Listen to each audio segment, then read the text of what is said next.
آپ دیکھیں کہ یہ بات ہمارے سامنے یہ بات بہت بیان کی جاتی ہے کہ آپ صلی اللہ علیہ وسلم کی داڑھی اتنی بڑی تھی، داڑھی کے پیمانے بہت بیان کیے جاتے ہیں، ٹوپی اور کرتے پاجامے، ان سب ساری چیزوں کی بحث ہوتی ہے. لیکن ایک چیز اور بھی ہے جس کو دیکھنے کی ضرورت ہے کہ آپ صلی اللہ علیہ وسلم کے حلیہ مبارک کا جن لوگوں نے ذکر کیا ہے ان لوگوں نے کہیں یہ چیز نہیں لکھی ہے کہ آپ کو توند بھی تھی. آپ کے سینے اور پیٹ کے اندر دونوں ایک اس میں تھے، ایک لائن میں تھے. ایسا نہیں تھا کہ پیٹ بڑھا ہوا تھا اور سینے کو اندر کی طرف تھا. لیکن اگر آج آپ اپنے سماج کو اس نگاہ سے اگر آپ دیکھیں کہ آج ہمارے بیچ کس قدر صحت کا معاملہ کتنا خراب ہے. اگر میں شروع کروں اس بات کی طرف، چونکہ ظاہر سی بات ہے مجھے جو نظر بھی آ رہا ہے کہ الحمدللہ پڑھے لکھے جامعۃ الفلاح سے متعلق بہت سارے لوگ موجود ہیں، تو تھوڑا سا میری جو گفتگو ہوگی اس کے دو حصے ہوں گے. پہلے حصے میں میں کچھ جو فکری بنیادیں ہیں ہمارے یہاں کھانے پینے سے لے کر ہماری کھانے پینے کی جو تہذیب ہے اس سے متعلق ہوگی، اور جو دوسرا حصہ ہوگا وہاں کچھ عملی باتیں ہوں گی، کچھ پریکٹیکل چیزیں ہوں گی جو ہمارے معاشرے میں اس وقت چل رہی ہیں، جس میں سے کچھ جو بہتر ہوں گی اس کو بہتر بتایا جائے گا، اور جن میں کچھ تبدیلی کی ضرورت ہو تبدیلیاں بتائی جائیں گی. تو جو پہلا جو ایک طریقے سے جو فکری جو چیز ہے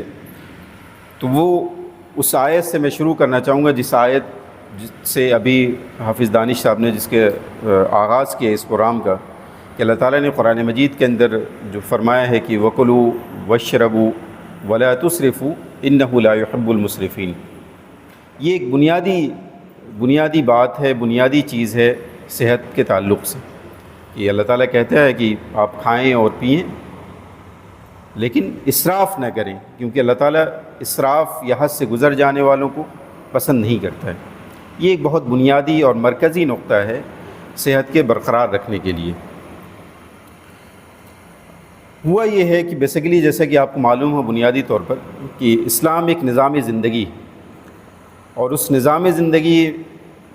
کو اگر اس کو بہت تفصیل سے اگر بیان کیا جائے تو جو بات ہم کہتے ہیں کہ اسلام ایک ایسا سسٹم ہے جو زندگی کے ہر پہلو کے تعلق سے اپنے یہاں احکامات رکھتا ہے. جیسا کہ ہم جانتے ہیں کہ بھئی اسلام کا ایک معیشت کا ایک پورا نظام ہے کہ کیسے آپ کمائیں گے، کہاں آپ خرچ کریں گے، کن راستوں سے آپ کمائیں گے، حلال اور حرام، سود، یہ پورا ایک پورا اس کا معاشی نظام ہے. اسی طریقے سے اس کا ایک سیاسی نظام ہے کہ کیسے خلیفہ کیسے منتخب ہوں گے، خلیفے کے کیا فرائض ہوں گے، یہ سارا پورا ایک سیاسی نظام ہے. اسلام کا ایک سماجی نظام ہے جو سورہ حجرات کی روشنی میں جس کو بیان کیا جاتا ہے. اسی طریقے سے اسلامی تہذیب کا اپنا جو اس کا پورا جو دائرہ کار، اس میں صحت کا بھی ایک نظام ہے. اسلام ایک صحت کا پورا ایک مکمل نظام رکھتا ہے کہ صحت کو کیسے برقرار رکھا جائے، یا وہ کس نظریے سے صحت کو دیکھتا ہے، کس زاویے سے صحت کو دیکھتا ہے، اس کی بھی تفصیلات موجود ہیں. لیکن اصل میں ہوا یہ ہے کہ ہمارے ہاں بیسیکلی جو چیز ہوئی ہے کہ گاؤں کی مساجد سے یا خطبات سے عام طور سے دو طرح کی چیزیں بہت زیادہ بیان کی گئی ہیں. یا تو موجودہ مسائل پر، جس کی ظاہر سی بات ہے اس پر زیادہ ہمیں فوکس رہا، یا سماجی مسائل پر. ان دو چیزوں پر بہت ہوا. لیکن جو صحت سے متعلق جو موضوع تھا، وہ صحت کے تعلق سے جو بیداری ہمارے سماج کے اندر ہونی چاہیے تھی، اس پر تھوڑا فوکس کم رہا ہے،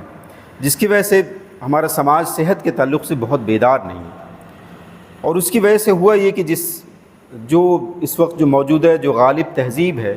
اس تہذیب نے جہاں ہماری زندگی کے ہر پہلو کو متاثر کیا، اس نے ہماری کھانے پینے کے نظام کو، ہماری غذا کے نظام کو بھی اس نے بہت متاثر کیا. چنانچہ آپ دیکھیں کہ ہماری جو تہذیب ہے، جو اسلامی تہذیب ہے، اس کا ایک بہت بنیادی نقطہ اور بھی ہے کہ اس نے دن اور رات کی جو تقسیم کی ہے وہ بہت بنیادی ایک طریقے سے اسلامی تہذیب میں بہت مرکزیت کا مقام رکھتا ہے. جن لوگوں نے قرآن مجید کا مطالعہ کیا وہ جانتے ہیں کہ اللہ تعالیٰ قرآن مجید میں جگہ جگہ دن اور رات کے کوئی جو تقسیم کی ہے وہ اس طور سے کی ہے کہ اللہ تعالیٰ نے کہا ہے کہ وَجَعَلْنَا اللَّيْلَ لِبَاسًا وَجَعَلْنَا النَّهَارَ مَعَاشًا، کہ رات کو ہم نے پردہ ایک طریقے سے بنایا ہے کہ وہ ڈھانک لینے والی ہے، اور دن کو ہم نے معیشت کے لیے آزاد رکھا ہے، انسان کی تگ و دوڑ دھوپ، اپنے رزق کی تلاش. دوسری جگہ بھی اللہ تعالیٰ نے یہی موضوع ڈفرینٹ پیرائے میں بیان کیا ہے کہ اللہ تعالیٰ نے رات کو بنایا ہے کہ آپ آرام کریں، اور دن کو اس کی تگ و دو کے لیے بیان کیا کہ انسان دن کے اندر اپنی معیشت کی جو تگ و دو ہے، جو معیشت کے کام ہیں، وہ اس کے دن کے اندر وہ سارا کام کریں. لیکن اس وقت جس تہذیب کا غلبہ ہے اور جس تہذیب کے سائے میں سارے کام ہو رہے ہیں، اور جو تہذیب اس وقت ہر چیز کو اپنے اندر سمیٹے ہوئے، اس نے اس پورے سسٹم کو ایک طریقے سے بالکل الٹ پلٹ کر دیا ہے. اور آج آپ دیکھیں کہ انسان کا جو پورا یہ دن اور رات کا جو پورا نظام تھا، یہ بالکلیہ ایک طریقے سے ختم ہو چکا ہے، تقریباً پورے طور پہ بدل چکا ہے۔ انسان کی جو تگ و دو شروع ہوتی ہے وہ دن کے آدھے حصے گزر جانے کے بعد ہوتی ہے، اور رات گئے تک جو ہے انسان جاگتا ہے، اور پھر دن گئے تک وہ سوتا ہے۔ اور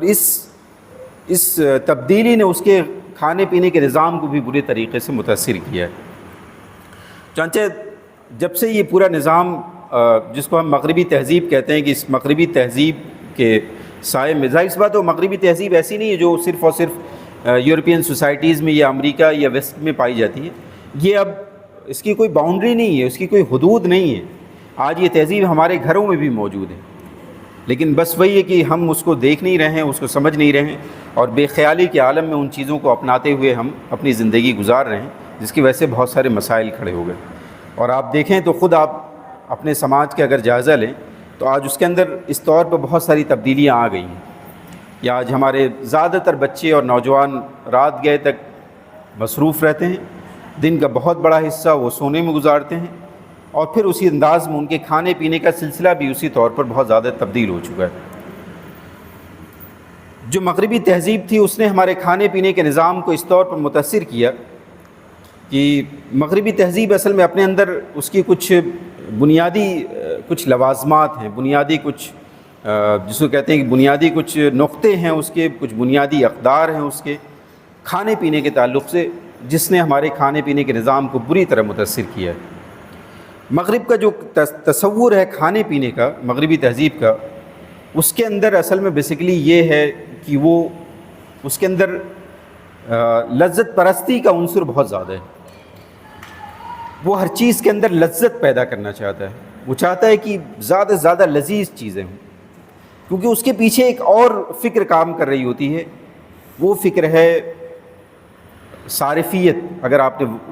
ایک لفظ سنا ہو جس کو ہم کنزیومرزم بولتے ہیں، کہ انسان زیادہ سے زیادہ خرچ کرے، زیادہ سے زیادہ اشیاء کا استعمال کرے، زیادہ سے زیادہ چیزوں کو استعمال کرے، جس کی وجہ سے معیشت زیادہ سے زیادہ پروان چڑھے اور زیادہ سے زیادہ دولت پیدا ہو، اور کچھ لوگوں کا تک کچھ ہاتھوں تک وہ زیادہ سے زیادہ پہنچے۔ تو یہ اس کے پیچھے ایک اس لذت کو پیدا کرنے کے نتیجے میں، یا اس لذت کو پیدا کرنے کے پیچھے مقصد یہ ہے کہ لذت کو بیچا جائے۔ جتنا لذیذ ہوگا اتنا ہی انسان اپنی لذت کے لیے مجبور ہوگا، اور وہ ان چیزوں کا استعمال کرے گا، اور پوری ایک معیشت اس کے نتیجے میں ایک کارپوریٹ ایک پورا ادارہ جو ہے وجود میں آئے گا، اور پوری ایک جو ہے ایک معیشت کا ایک جال جو ہے وہ تیار ہوگا، جس کے اندر کی بہت سارے لوگ گرفتار ہوں گے۔ جبکہ اس کے مقابلے میں اگر آپ دیکھیں تو جو اسلامی تہذیب ہے، جس کا میں آگے ذکر کروں گا، وہ ذرا اس سے ہٹ کے ہے بالکل۔ تو مغرب کا جو سب سے پہلا نقطہ تھا وہ یہ تھا کہ اس نے اپنے ہاں لذت پرستی کو کھانے پینے کے معاملے میں سب سے بنیادی مقام دیا ہے،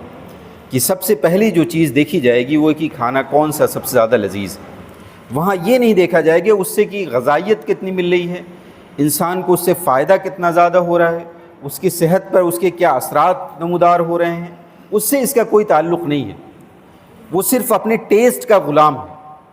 اور وہ ٹیسٹ کے غلام پیدا کرنا چاہتا ہے۔ سماج کے اندر ایسے لوگ پیدا ہوں جو اپنے ٹیسٹ بڈز کے لیے صرف اور صرف جئیں،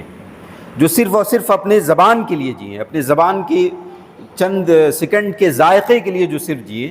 ایسے لوگ مغربی تہذیب پیدا کرنا چاہتی، ایسی عوام پیدا کرنا چاہتی ہے، تاکہ جن کو اگر ایک مرتبہ ذائقہ کسی چیز کا لگ جائے، تو ذائقہ کی لت لگ جائے، تو پھر اس سے چھٹکارا پانا بہت مشکل ہو جائے۔ جیسے آگے بھی میں مثال دوں گا، جیسے ایک بہت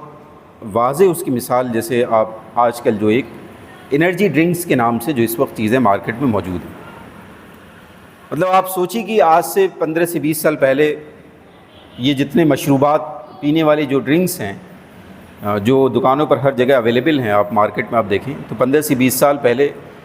صرف یہ نظریہ تھا کہ ہم ان کو صرف اور صرف گرمی کے موسم میں استعمال کرتے ہیں۔ بھئی آج آپ دیکھیں کہ جتنے پیپسی ہوں، کوکا کولا، اس طرح کی جتنی بھی چیزیں ہیں،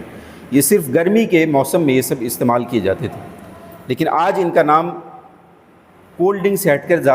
اب زیادہ تر انرجی ڈرنکس کے فارم میں آ گئے ہیں، کہ اب موسم کی کوئی قید نہیں ہے۔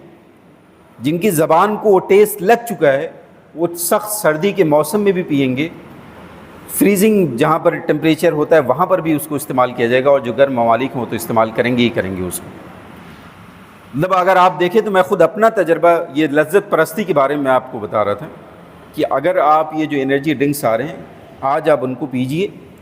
کل آپ کے اندر خود اپنے اندر سے ایک خواہش پیدا ہوگی اس کو پینے کے لیے، ایسا لگے گا کہ جیسے کسی چیز کی کمی رہ گئی، ابھی وہ چیز پوری نہیں ہوئی، اور اگر آپ بارہا اس کو اگر آپ پیتے چلے جائیں تو کچھ دنوں بعد آپ اس کے پھر غلام بن جاتے ہیں، اس کے اسیر بن جاتے ہیں، اور آپ کو ایسا لگتا ہے کہ جب تک آپ اس کو پئیں گے نہیں آپ کی غذا کی تکمیل ہی نہیں ہوگی، آپ کی غذا مکمل ہی نہیں ہوگی، یا آپ کا کھانا مکمل ہی نہیں ہوگا۔ آج آپ دیکھ لیں کہ جس طریقے سے ہمارے گھروں کے اندر کھانے پینے کا رواج ہے کہ جب تک بریانی کے ساتھ اس باٹل نہ ہو تب تک وہ کھانا مکمل نہیں۔ تو یہ جو میں کہہ رہا تھا کہ بیسیکلی جو لذت کا اسیر بنانا ہے، یہ مغربی تہذیب کا ایک بہت بنیادی ایک طریقے سے اس کے ہاں ایک بہت بنیادی حیثیت رکھتی ہے۔ تو ایک تو مغرب نے جو چیز پیدا کی، مغربی تہذیب نے، ویسٹرن سویلائزیشن نے، اور یہ آپ یہ کہیں کہ جو باطل تہذیب ہے اس نے جو چیز پیدا کی کہ وہ انسانوں کو جو اس کے غلام بنانے کے ڈیفرنٹ طریقے غلام بنانے کے ہوتے ہیں، صرف ہتھکڑیاں اور بیڑیاں لگا کے غلام نہیں بنایا جاتا ہے، فکری غلامی بھی ہوتی ہے، اور ایک غلامی کی شکل وہ بھی ہے جو میں آپ کو بیان کر رہا ہوں اس وقت، کہ جو کھانے پینے کے معاملے میں جو ہم غلام ایک طریقے سے ہو چکے ہیں وہ بھی ہے۔ دوسری اس کی ایک جو بہت بنیادی جو اس کا ایک نقطہ ہے وہ یہ ہے کہ اس کے ہاں عجلت پسندی بہت ہے، کہ ہر چیز منٹوں میں سیکنڈوں میں تیار ہو جائے، فوراً کنزیوم ہو جائے، فوراً استعمال میں ہو جائے، اور فوراً اس کا اثر آپ کے اندر جو ہے اس کو ایک طریقے سے انرجی فوراً آپ کو مل بھی جائے۔ اور اس کی مثال وہی ہے کہ آپ دیکھیں کہ اس وقت جتنی چیزیں مارکیٹ کے اندر اویلیبل ہیں کہ آپ کو بس صرف کرنا کیا ہے، بچے کو 5 روپے 10 روپے دینے ہیں اور ایک ریپر لائے گا اور آپ کو کھولنا ہے اور آپ کو سرو کر دینا ہے۔ تو یہ بولتے ہیں اس کو عجلت پسندی، کہ اس نے جلدی بھی ہر چیز جلدی کے لیے اس نے تیار کر لی، کہ جتنی تیزی سے کوئی چیز استعمال ہوگی دوسری چیز مارکیٹ میں پھر دوبارہ سے آ جائے گی۔ تو ایک تو اس کی یہ تھی، اسی کے ساتھ ایک ملی ہوئی ان دونوں کے ساتھ ایک اور چیز ہے، اور وہ ہے بہت آسانی سے کوئی چیز مل جائے، سہولت پسندی، جو آپ کے دانتوں کے لیے بھی بہت آسان ہو، چاہے آپ کی آنتوں کو اس پہ کتنا ہی کام کرنا پڑے، چاہے آپ کا جگر اس سے کتنا ہی زیادہ متاثر ہو، چاہے آپ کے دل پر آپ کے پھیپھڑوں پر اس کے کتنے ہی مضر اثرات ہوں، کتنے ہی خراب اثرات ہوں، لیکن وہ جلدی سے منہ کے اندر سے ہوتی ہوئی آنتوں تک پہنچ جائے۔ یہ اس کے اندر یہ 3 چیزیں ایسی ہیں جس نے ہماری غذا کا جو پورا نظام تھا، جو ہماری کھانے پینے کا جو پورا نظام تھا اس کو بالکل بدل دیا اس نے۔ اور ان تینوں کے نتیجے میں ایک پوری انڈسٹری، ایک پورا جس کو کہتے ہیں کہ ایک پوری صنعت وجود میں آ گئی ہے، جس کو ہم بولتے ہیں انگلش ورڈ میں فاسٹ فوڈ یا جنک فوڈ۔ جو لوگ پڑھے لکھے ہیں وہ بہت اچھے سے جانتے ہوں گے کہ فاسٹ فوڈ کیا ہوتا ہے اور جنک فوڈ کیا ہوتا ہے۔ جو آج آپ دیکھیں کہ برگر، پزا، چپس، کوکو، ڈفرینٹ نہ جانے کتنے ناموں سے آج آپ دیکھیں تو اویلیبل۔ آج سے مطلب میں تو چونکہ یہیں پلا بڑھا ہوں، مجھے معلوم ہے کہ کس کس دور میں کون کون سی چیزیں اس روڈ پر مطلب وقوع پذیر ہوئی ہیں، کون سی چیزیں ڈیولپمنٹ ہوئی ہیں، روڈ کس وقت چوڑا ہوا، اور روڈ کے کنارے کس وقت کون سی دکانیں آباد ہوئی ہیں، وہ میرے سامنے ابھی نظر آ رہی ہیں۔ کہ آج سے 5 سال پہلے آپ دیکھیں تو اس روڈ پر کہیں کوئی ایک ڈھابا گیری کی ایک جو صنعت، آج ایک پوری انڈسٹری اس وقت آپ کے علاقے میں پروان چڑھ رہی ہے۔ آپ دیکھیں کہ بالکل لائن سے بالکل ایک مطلب کھلے ہوئے ہیں یہاں سے لے کے وہاں تک، اور ہر جگہوں پر اویلیبل ہے۔ جو ہمارے یہاں میں سمجھتا ہوں کہ یہ بالکل ابھی شروع کے مطلب کچھ چند سالوں کے اندر یہ سارا کچھ یہ چیزیں پیدا ہوئی ہیں۔ لیکن آپ دیکھیں کہ یہ جو میں نے آپ کو یہ جو چیزیں بتائیں مغربی تہذیب، یہ آپ دیکھیں اگر آپ اس پیمانے سے ان نگاہوں سے آپ دیکھیں تو آپ کو اندازہ ہوگا کہ کون سی صنعت پروان چڑھ رہی ہے۔ جیسے میں کہہ رہا تھا کہ اگر چونکہ یہ انٹریکٹیو سیشن ہے، کہ اگر میں یہ ہم آپس میں اگر یہ پوچھیں کہ مطلب 24 یا 48 گھنٹے میں ہم میں سے کن لوگوں نے کس طرح کے کھانے استعمال کیے، سب سے پہلا کوشچن اس میں یہی ہوگا کہ بھئی آپ میں جتنے لوگ بیٹھے ہوئے ہیں انہوں نے اپنے پہلے سے جو 2 وقت کے کھانے کھائے ہیں، ادھر مطلب گھر کے بنے ہوئے انہوں نے کھانے استعمال کیے ہیں، یا کہیں جا کے انہوں نے کھانا کھایا ہے، یا کچھ منگوا کے کھایا ہے۔ پہلا کوشچن یہی ہوگا۔ کہ انہوں نے کس طریقے کا کھانا استعمال کیا ہے. تو اس وجہ میں ہاتھ نہیں اٹھانے کو کہوں گا، لیکن یہ مطلب ایک سوال ایک طریقے سے پہلا یہی پیدا ہوگا جس سے آپ یہ اندازہ لگا سکتے ہیں کہ ہمارے سماج کے اندر یہ چیزیں کیسے سرایت کر رہی ہیں. اس کے بعد کا کوشچن پھر یہ ہوگا، اس کے بعد کا سوال یہ ہوگا کہ ہم نے کس طریقے کا کھانا کھایا ہے. ہم نے کوئی گوشت کا آئٹم کھایا ہے یا کوئی سبزی ہم نے استعمال کی ہے. اس کے بعد کا پھر ایک سوال پیدا ہوگا کہ ہم نے تازہ حالت میں کوئی چیز استعمال کی ہے یا فریز کے اندر رکھی ہوئی کوئی چیز ہم نے استعمال کی ہے. اس کے بعد کا پھر ایک سوال پیدا ہوگا کہ ہم نے پیکڈ پروسیسڈ فوڈ جس کو بولتے ہیں، کہ جو آج پیکڈ گوشت آ رہے ہیں، پیکڈ مچھلیاں آ رہی ہیں، پیکڈ سبزیاں آ رہی ہیں، ہم نے وہ اپنے گھروں میں استعمال کی ہیں یا ہم نے اپنے اپنے کھیتوں میں جو ہم نے اگائے ہیں ہم نے اس کو استعمال کیا ہے. یا آپ خود اپنے آپ میں سوچ لیجئے کہ ہمارے جو سماج ہے اس نے ان سوالوں کے بیچ میں رکھتے ہوئے کہ ہمارے سماج اس وقت کس طرف جا رہا ہے یا کس طرح کی چیزیں ہمارے سماج کے اندر پیدا ہو رہی ہیں، یا آپ کے جو صحت کے جو مسائل ہیں وہ اسی سے جڑے ہوئے ہیں. یہیں سے وہ چیز پیدا ہوتی ہے جہاں سے یہی چیزیں اگر صحیح ہو جائیں تو پھر ہماری صحت ہمیشہ متوازن رہے گی، ہماری صحت بالکل درست رہے گی. تو میں یہ کہہ رہا تھا کہ یہ جو فاسٹ فوڈ کی جو صنعت پروان چڑھ رہی ہے اس وقت، اس نے ہماری صحت کو ہر طرح سے بالکل تباہ و برباد کر دیا. ایک طرف جہاں یہ صنعت پروان چڑھتے چڑھتے آج ملٹی بلین ڈالرز کی آج مطلب پوری ایک جس کہتے ہیں کہ کئی ملکوں کی جو جی ڈی پی ہوتی ہے، جو معیشت جو پوری ہوتی ہے، اس معیشت کے بقدر آج یہ پوری انڈسٹریز کھڑی ہیں جو اپنے سامان کھانے پینے کے پورے مارکیٹ کے اندر انہیں پھیلا رکھے. اور اسی تہذیب نے اس فاسٹ فوڈ کی صنعت کے نتیجے میں، اس فاسٹ فوڈ اور جنک فوڈ کے کھانے کے نتیجے میں جو امراض پیدا ہوتے ہیں، ان امراض کے علاج کے لیے اس نے ایک اور صنعت کھڑی کر دی. جو میڈیکل ایجوکیشن کے نام پر جو آج پوری ایک مطلب انڈسٹری آج جو کھڑی ہے، وہ صرف اسی بنیاد پر کھڑی ہے کہ جو آپ نے یہ جو غلط چیزیں آپ نے استعمال کی ہیں، یہ جو غلط چیزوں کا جو آپ نے استعمال کیا ہے، اپنی غذا کو جو آپ نے خراب کیا ہے، اس غذا کے خراب کرنے کے نتیجے میں جو امراض اس وقت ہمارے سماج اور معاشرے کے اندر پیدا ہو رہے ہیں، ان امراض کو صحیح کرنے کے لیے ایک الگ سے صنعت وجود میں آ گئی، ایک الگ سے انڈسٹری آ گئی جو میڈیکل انڈسٹری ہے. تو آپ دیکھ رہے ہیں کہ دونوں طرف سے آپ کو گھیرا جا رہا ہے، دونوں طرف سے آپ کو برباد کیا جا رہا ہے. کہ پہلے آپ کو بیمار کیا جا رہا ہے، جب آپ بیمار ہو جائیں، جس وقت بیمار ہو جائیں، پھر علاج کے نام پر آپ کو پھر دوبارہ سے آپ کو نوچا اور ایک طریقے سے جا رہا ہے، آپ کو دوبارہ سے اس میں جو ہے پھر آپ کو اس میں گرفتار کیا جا رہا ہے. تو انسان مطلب آپ دیکھیں تو پورے معاشرہ جو ہے دونوں طرف سے ایک یلغار پہ ہے، یہ دونوں طرف سے اس کے اوپر حملے. تو ضرورت اس بات کی ہے کہ ہم اپنے جو غذا کا جو معاملہ ہے اس کو انتہائی سنجیدگی سے لیں. ہم اپنے گھروں میں اس بات پر سوچیں، اس بات پر کو ڈسکشن میں لے کے آئیں، اس بات کو موضوع بحث بنائیں کہ ہم ایسا کیا آج بنائیں گے جس کے اندر کی یہ چیزیں کم سے کم ہوں کہ ہمارے بچے اور ہم لذت کے اسیر نہ ہوں. وہ دیر سے ہضم ہونے والی ہو، ضروری نہیں کہ وہ فوراً جائے اور فوراً انرجی دے دے. ایسی جتنی چیزیں ہوتی ہیں وہ ہمارے جگر کے لیے بہت مضر ہوتی ہیں، ہمارے آنتوں کے لیے بہت مضر ہوتی ہیں، ہمارے دل کے لیے بہت مضر ہوتی ہیں. ایسی وہ چیزیں جو فوراً جسم میں جائیں اور فوراً ایبزارب ہو جائیں، مطلب فوراً ان کے اندر مطلب جسے کہتے ہیں کہ غذا کے اندر ایسے چینجز ہوں، ایسی تبدیلیاں ہوں کہ فوراً وہ ہمارے اندر انرجی پیدا کر دیں. ایسی جتنی چیزیں ہوتی ہیں وہ تمام کی تمام انسان کے جو مطلب بنیادی جو اعضاء ہیں کام کرنے والے، ان کو بہت نقصان پہنچانے والی ہوتی ہیں. تو جب بھی آپ کوئی چیز تیار کریں تو ان چیزوں کو آپ کو سامنے رکھنا ہوگا کہ یہ چیزیں تو اس سے شامل نہیں ہو رہی ہیں. تو یہ تو ایک بنیادی ایک فکری جس میں نے کہا کہ ایک فکری تھوڑی سی بات ہوئی کہ ہمارا ایک نظام ہے پورا کہ کھانے پینے کے تعلق سے. چنانچہ آپ دیکھیں کہ جو مدینے کا جو اسلامی معاشرہ تھا، اس معاشرے پر اگر آپ نظر ڈالیں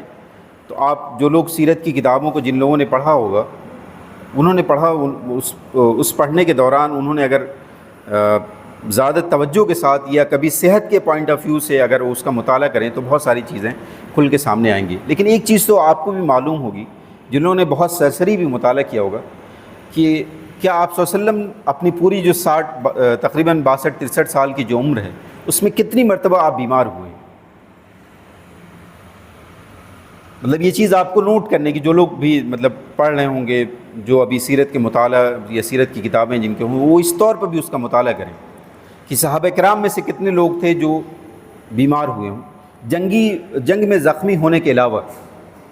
یعنی جنگ میں جو لوگ زخمی ہوتے ہیں اس کو چھوڑ دیجئے آپ، وہ ایک دوسری چیز ہے. نارمل لائف، ایک عام زندگی گزارتے ہوئے آپ صلی اللہ علیہ وسلم کتنی مرتبہ بیمار ہوئے، یا آپ کے اصحاب کتنی مرتبہ بیمار ہوئے، اور کس طرح کے مرض میں مبتلا ہوئے. جہاں تک میرا اپنا میرا اپنا مطالعہ ہے کہ آپ صلی اللہ علیہ وسلم کی زندگی کو اگر آپ دیکھیں تو ایک مرتبہ جو زہر خورانی کا جو واقعہ ہوا تھا، کہ زہر جو دیا گیا تھا آپ کو، اس وقت کچھ مسائل ہوئے تھے، اور بعد میں اسی زہر کے کھانے کے اثرات، جو مرض الموت جس میں آپ کا انتقال ہوا ہے، اس وقت جو بخار کی کیفیت تھی اور جس میں بار بار آپ کے اوپر پانی ڈالا جا رہا تھا. اس کے علاوہ مجھے ابھی نہیں یاد ہے کہ کوئی سیریس قسم کا کوئی مرض آپ صلی اللہ علیہ وسلم کو لاحق ہوا یا صحابہ کرام کے تعلق سے ایسی کوئی بات ہوئی ہو. مطلب اگر آپ اس تعلق سے بھی آپ کو مطالعہ کرنا چاہیے کہ اس مدنی معاشرے کے اندر ایسی کون سی چیز تھی جس کی وجہ سے اس معاشرے کے اندر بیماریوں کا کوئی وجود نہیں تھا. یہی وجہ تھی جو میں نے شروع میں اپنی بات جو میں نے رکھنی شروع کی تھی. میں نے کہا تھا کہ بیسیکلی جو اسلامی تہذیب کا جو طب کا سسٹم ہے، یا جتنی بھی پرانی تہذیبیں ہیں، ان کے ہاں جو طب کا جو بنیادی مقصد ہوئی ایک انسان کی صحت کی حفاظت کی جائے، اس کو صحت مند رکھا جائے. بیمار پڑ جائے بعد میں وہ ایک الگ چیز ہے، اس کا دوا علاج کرانا بھی ہمارے یہاں بالکل موجود ہے. اس کے تعلق سے احادیث اور ساری چیزیں کہ اللہ تعالیٰ نے کوئی مرض ایسا نہیں نازل کیا جس کے لیے کہ ہمارے یہاں دوا علاج کے لیے چیزیں موجود نہ ہوں سوائے موت کے. ہر چیز کا علاج موجود ہے، ہر چیز کے لیے علاج کے لیے اللہ تعالیٰ نے چیزیں موجود. یہ ایک الگ موضوع. لیکن میرا جو کہنے کا مقصد وہ یہ ہے کہ وہ ایک صحت مند ایسا معاشرہ تھا کہ جو اس کی اپنی زندگی تھی، اس پوری زندگی کو اس نے ایک مقصد کے لیے متعین کیا، اور اس مقصد کو پورا کرنے کے لیے ایک صحت مند معاشرہ ہونا انتہائی ضروری ہے. اور جب ایک صحت مند معاشرہ ہوگا تبھی وہ ایک صحت مند فکر کا حامل ہو سکتا ہے، اور اس صحت مند فکر کو لے کے آگے بڑھ سکتا ہے. تو صحت مند فکر یا ایک اچھی فکر ہوتے ہوئے بھی اگر کوئی معاشرہ اگر بیمار ہے اپنی جسمانی لحاظ سے، تو اس فکر کے غلبے کے لیے، اس فکر کے پھیلاؤ کے لیے، اس فکر کی نشر و اشاعت کے لیے وہ بہت زیادہ کارآمد نہیں ہو سکتا اگر اس کے زندگی میں بہت سارے امراض لائق ہیں.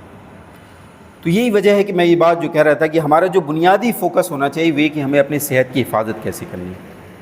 چنانچہ آپ کو معلوم ہے کہ بہت مشہور واقعہ ہے کہ ایک مرتبہ ایک بادشاہ نے آپ صلی اللہ علیہ وسلم کے پاس جہاں کچھ لونڈی اور کچھ غلام بھیجے تھے، ساتھ میں ایک طبیب کو بھی بھیجا تھا اس نے. وہ طبیب مدینے کے معاشرے میں تقریباً 1 سال تک رہا، اور 1 سال بعد وہ واپس چلا گیا یہ کہتے ہوئے کہ اس پورے 1 سال کے اندر اس کے پاس کوئی مریض ہی نہیں آیا.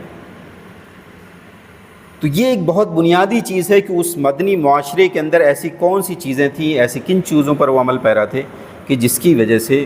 وہ معاشرہ انتہائی صحت کے اعلیٰ پیمانے پر بالکل تھا، کہ جہاں مرض کے لیے کوئی جگہ ہی نہیں تھی. وہ چیزیں میں کچھ پوائنٹ کی شکل میں آپ کے سامنے رکھوں گا کہ اگر آپ صلی اللہ علیہ وسلم کی زندگی کا اگر آپ مطالعہ کریں، یا اسلامی تہذیب کا اگر مطالعہ کریں صحت کے پوائنٹ آف ویو سے تھے،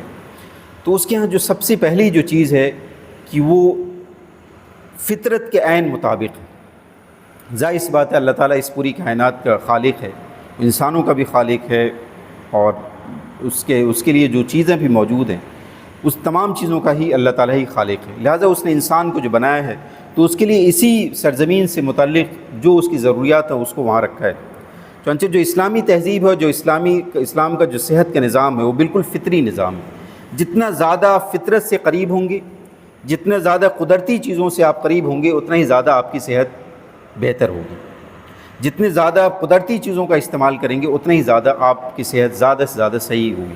لیکن جتنا ہی زیادہ آپ مصنوعی چیزوں کی طرف جائیں گے، پروسیسڈ چیزوں کی طرف جائیں گے، اتنا ہی زیادہ پھر بیماریوں سے آپ کو متاثر ہونا زیادہ آپ کے لیے مطلب امکانات اس بات کریں گے کہ آپ بیماریوں کا شکار ہوں گے. ایک تو یہ چیز ہے. دوسری چیز اگر آپ دیکھیں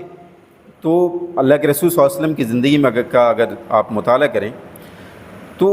میں نے جو ابھی آپ کے سامنے کچھ سوالات رکھے تو انہی سے ملتے جلتے کچھ اور بھی سوالات ہیں غذا سے متعلق، اور انہی کی تفصیل آگے بیان کریں گے. کہ سب سے پہلے جب بھی ہم کھانے پینے کی چیزوں کو جب ہم دیکھتے ہیں، جب ان پر غور و فکر کرتے ہیں، یا جب بھی ہم کھانے کی بات کرتے ہیں، تو اس میں سب سے پہلی جو چیز آنی چاہیے وہ سوال یہ ہے کہ ہم کھاتے کیوں ہیں. دوسرا سوال یہ ہے کہ ہمیں کیا کھانا چاہیے. تیسرا سوال یہ ہے کہ ہمیں کتنا کھانا چاہیے. چوتھا سوال یہ ہے کہ ہمیں کیا کھانا چاہیے اور کیسے کھانا چاہیے. یہ غذا کے تعلق سے کچھ بہت بنیادی سوالات ہیں کہ بھئی ہمیں کیوں کھانا چاہیے، کتنا کھانا چاہیے، کب کھانا چاہیے، کیسے کھانا چاہیے اور کیا کھانا چاہیے. یہی تو بنیادی سوالات ہو سکتے ہیں.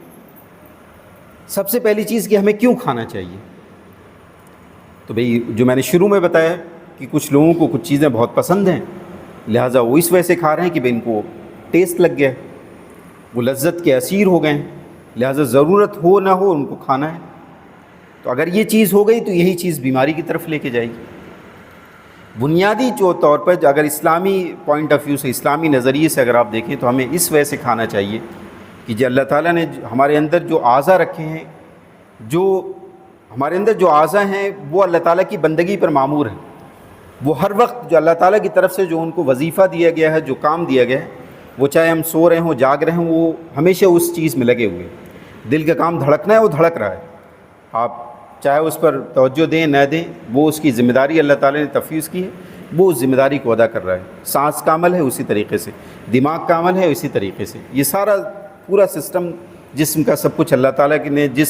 سسٹم کو، جس نظام کو، جس اعضاء کو، جس چیز کو بھی جو حکم دے رکھا ہے وہ اس پر عمل پیرا ہے. ہمیں بس کرنا یہ ہے کہ ہمیں اس کو اتنی طاقت، اتنی توانائی پہنچانی ہے کہ وہ اپنے اللہ تعالیٰ کی طرف سے دیے گئے اس فریضے کو اچھے سے انجام دے سکیں. یہ سب سے پہلا ایک طریقے سے بنیادی چیز یہی ہے کہ ہمارے اندر اتنی چیزیں، اتنی انرجی موجود ہو کہ اللہ تعالیٰ نے ان اعضاء کو اگر مکمل کر دے تو جو جسم ہے، جو ہم ہیں، کہ ہمیں اللہ تعالیٰ نے جو مقصد دیا ہے، جو ہمیں جو کام دیا ہے، جس مقصد کے لیے ہمیں بنایا ہے اور پیدا کیا، ہم اس مقصد کو ادا کرنے کے لائق ہوں. یہی ہمارے کھانے پینے کا بنیادی مقصد ہے کہ ہمیں کیوں کھانا ہے. بھئی بہت مشہور حدیث ہے کہ المومن القوی خیر من المومن الضعیف، کہ ایک ناتواں مومن سے زیادہ بہتر ایک طاقتور مومن ہے. بھئی اس طاقتور مومن کا جو فائدہ وہ یہی تو ہے کہ جو مقصد حیات ہے جو ہمارا، وہ اس کی برابری کے لیے، اس کی تکمیل کے لیے ایک قوی مومن زیادہ بہتر ہوگا ایک ناتواں مومن سے. تو بیسیکلی جو بنیادی طور پر جو غذا ہم کیوں کھائیں اس کا ایک یہی جواب ہے. اس کے بعد کا جو جو سوال ہے وہ یہ کہ ہم کیوں کے بعد یہ کہ ہم کیا کھائیں. اب کیا کھانے میں اگر آپ دیکھیں تو آپ صلی اللہ علیہ وسلم کی پوری زندگی کو آپ کو اس کے لیے مطالعہ کرنا چاہیے. اب آپ اس کے تعلق سے اگر دیکھیں کہ ہمیں کیا کھانا چاہیے، یہ سب سے بہت اہم چیز یہ ہے کہ ہمیں کیا کھانا چاہیے. آپ صلی اللہ علیہ وسلم کی زندگی کا اگر آپ مطالعہ کریں تو اس سلسلے میں اور دو چیزوں کا مطالعہ کرنے کی ضرورت ہے. ایک تو آپ صلی اللہ علیہ وسلم کی زندگی کا، اس مدنی معاشرے کا. دوسری ایک چیز اور ہے جس پر آپ کو غور کرنا چاہیے کہ آپ دیکھیے کہ اللہ تعالیٰ نے قرآن مجید میں جگہ جگہ مومنوں کو کس چیز کی بشارت دی ہے، یا کس چیز کا وعدہ کیا ہے. اللہ تعالیٰ نے جنت کا وعدہ کیا ہے، جنت کی بشارت دی ہے. اور آپ کو معلوم ہے کہ جنت کیا چیز ہے. جنت کے اگر بنیادی مفہوم میں جائیں، بنیادی اس میں، تو باغ کو جنت کہتے ہیں. باغوں جیسی چیز ہے. اور جگہ جگہ اللہ تعالیٰ نے قرآن مجید میں جہاں جنت کی تفصیل بیان کی ہے، وہاں اسی طرح سے مختلف اقسام کے فواکہات کا ذکر کیا ہے، بیوجات کا ذکر کیا ہے، پھلوں کا ذکر کیا ہے، دودھ اور شہد کی نہروں کا ذکر کیا ہے. انہی چیزوں کا تو ذکر کیا ہے، ریپیٹڈلی بار بار مکرر ذکر کیا ہے جنت کا. اور یہ انسان کی جو فطرت ہے وہ اس کی فطرت سے انتہائی قریب چیز ہے. سب سے جو قریب چیز ہے، جو سب سے زیادہ ملتی جلتی ہے، جس کا انسان شدید خواہش کر سکتا ہے، وہ جنت کی شکل میں اللہ تعالیٰ نے رکھی. اور میں آپ کو بتاؤں کہ ابھی کچھ سالوں پہلے ایک انسان کی اسی نفسیاتی اس پر ایک ریسرچ ہوئی تھی.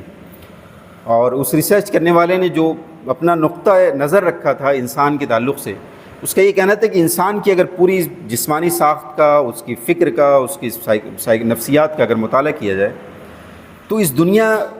میں اور انسان کی اپنی بناوٹ میں، دونوں میں بڑا فرق ہے. انسان کی بناوٹ اور انسان کی فکر اور اس کی نفسیات اصل میں وہ ایسا لگتا ہی نہیں کہ وہ اس دنیا میں ہمیشہ کے لیے رہنے کے لیے آئے. یہ جو دنیا ہے وہ اس کے اپنی بناوٹ کے لحاظ سے وہ ایک قید کی مانند ہے، بلکہ انسان ایک دوسرے پلانٹ کے لیے بنایا گیا ہے. اگر ہم اس کو اپنے طور پر اگر اس کی تشریح کریں تو ہم یہی کہہ سکتے ہیں جو اللہ تعالیٰ، جو آپ صلی اللہ علیہ وسلم نے کہا کہ انسان کے لیے یا مومن کے لیے تو یہ دنیا ایک قید خانہ ہے، اصل اس کے جو مطمع نظر ہے، جو اصل اس کا جو چیز جو اس کے سامنے رہنی چاہیے وہ جنت ہونی چاہیے۔ تو ایک تو آپ جنت کی جو نعمتیں اللہ تعالیٰ نے بیان کی ہیں ان کو آپ سامنے رکھیے، اس میں اللہ تعالیٰ نے کن کن چیزوں کا ذکر کیا۔ آپ دیکھیں کہ سورہ واقعہ کے اندر اللہ تعالیٰ نے بڑی تفصیل کے ساتھ جو اللہ تعالیٰ نے 3 گروہ، اللہ تعالیٰ نے سورہ واقعہ کے اندر 3 گروہوں کا ذکر کیا اللہ تعالیٰ نے۔ ایک سابقون الاولون کا ذکر کیا ہے، ایک اصحاب الیمین کا ذکر کیا ہے، اور ایک اصحاب المشأمہ کا ذکر کیا ہے۔ یعنی وہ ایک جو اولین گروہ ہے سابقون الاولون، اور ایک دوسرا جو گروہ ہے وہ گروہ جس کو اصحاب الیمین کہا گیا کہ جس کے دائیں ہاتھ میں نامہ اعمال دیا جائے گا، ایک وہ گروہ ہے، اور ایک تیسرا گروہ وہ ہے جس کو اصحاب المشأمہ کہا گیا کہ جس کے بائیں ہاتھ میں نامہ اعمال دیا جائے گا، یعنی جس کے ساتھ بدبختی لکھی ہوئی ہے، جس کے حصے میں جہنم کا ایک طریقے سے جہنم آنی۔ اس کے بعد آپ دیکھیں کہ جنت کے لوگوں کو ملتا کیا ہے، اس میں اللہ تعالیٰ نے دونوں جگہ جو اصحاب الیمین کا جہاں ذکر کیا ہے، جو سابقون الاولون کا ذکر کیا ہے، وہاں پر اللہ تعالیٰ نے فواکہات کا ذکر کیا ہے، میوہ جات کا ذکر کیا ہے، پھلوں کا ذکر کیا ہے، اور ایک چیز کا ذکر کیا وَلَحْمِ طَيْرٍ مِّمَّا يَشْتَهُونَ، کہ پرندوں کا گوشت جس کی وہ خواہش رکھتے ہیں یا خواہش رکھتے ہیں۔ جگہ جگہ اللہ تعالیٰ نے، اور کہیں پہ اللہ تعالیٰ نے جو ہے وہ شہد اور دودھ کی نہروں کا ذکر کیا ہے۔ آپ صلی اللہ علیہ وسلم کی زندگی کا آپ مطالعہ کریں کہ وہاں آپ صلی اللہ علیہ وسلم کی غذا کی کیا کیا چیزیں تھیں جن کو جو آپ صلی اللہ علیہ وسلم کی زندگی میں جو مرغوب غذائیں تھیں، اس میں یقینی طور پر سب سے زیادہ جس چیز کا ذکر آتا ہے وہ گوشت کا ذکر آتا ہے۔ اس میں بھی آپ صلی اللہ علیہ وسلم کو چھوٹے کا جو بکرے کی گوشت اور اس میں خاص طور سے ران کے گوشت آپ صلی اللہ علیہ وسلم کو بہت زیادہ پسند ہے، لیکن اس کے ساتھ ساتھ اور بھی بہت ساری چیزیں، اور کچھ جگہوں پر کچھ احادیث کی کتابوں میں یہ بھی آیا ہے کہ جہاں اللہ تعالیٰ اللہ کے رسول صلی اللہ علیہ وسلم نے گوشت کا استعمال کیا ہے، وہاں یہ بھی کہا ہے کہ اپنے پیٹ کو جانوروں کی قبرستان بھی نہ بناؤ، مطلب گوشت کا بہت زیادہ استعمال بھی نہ کرو۔ یقیناً گوشت کی بہت ضرورت ہے، لیکن اس کی ایک حد بھی ہے۔ اور میں نے کہا کہ جنت کو اگر آپ دیکھیں تو اس میں وَلَحْمِ طَيْرٍ مِّمَّا يَشْتَهُونَ، پرندوں کے گوشت کا ذکر کیا گیا ہے، لیکن ہمارے یہاں جو گوشت کے کھانے کا جو اس وقت رواج ہے وہ بہت زیادہ ہے۔ ابھی تو حالات تھوڑے بدل گئے ہیں، وہ کسی اور وجہ سے، وہ ایک الگ چیز ہے، لیکن ورنہ ہمارے یہاں گوشت کے کھانے کا اتنا زیادہ رواج ہے کہ جو ہمیں میڈیکل بکس جو پڑھائی جاتی ہیں، یعنی میڈیکل کی تعلیم کے لیے جو بکس لکھی جاتی ہیں اور جو ہم پڑھاتے ہیں، تو جہاں اس میں یہ لکھا جاتا ہے کہ جب ہم کسی مریض کو دیکھیں یا جب ہم پڑھاتے ہیں کہ کیسے کسی مریض کو دیکھا جائے، تو اس مریض سے یہ بھی پوچھا جاتا ہے کہ اس کا مذہب کیا ہے،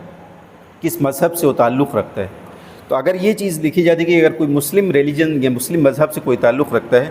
تو اس کے اندر پہلے ہی ڈاکٹر کے اندر یہ چیز پہلے ہی احساس ہو جاتا ہے کہ اس کے اندر کچھ خاص امراض ضرور ہوں گے، یا کچھ خاص امراض ایسے ہیں جو اس ریلیجن سے ماننے والے لوگوں کے اندر ضرور ہوں گے یا ہونے کے زیادہ امکانات ہیں۔ اس میں ایک چیز یہ کہ جب مسلم کا ذکر ہوتا ہے تو وہاں یہ ہے کہ ان کے اندر بلڈ پریشر کا مرض ہونے کے زیادہ امکانات ہیں یا دل کے امراض ہونے کے زیادہ امکانات ہیں۔ ایسے ہی ہر ریلیجن کا تعلق، ایسا نہیں کہ صرف اور صرف اسلام سے متعلق میں آپ کو بتا رہا ہوں، ہر ریلیجن کے اپنے تعلق ہیں۔ بھئی ہندو مذہب ہے یا اس کے یہاں جہاں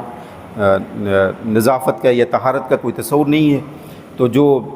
بول و براز کے جو اعضاء ہیں یا جو جینائٹلس ہیں، جو شرمگاہیں ہیں، ان سے ریلیٹڈ، ان سے متعلق جو امراض ہیں وہ بہت زیادہ ہیں ان کے یہاں،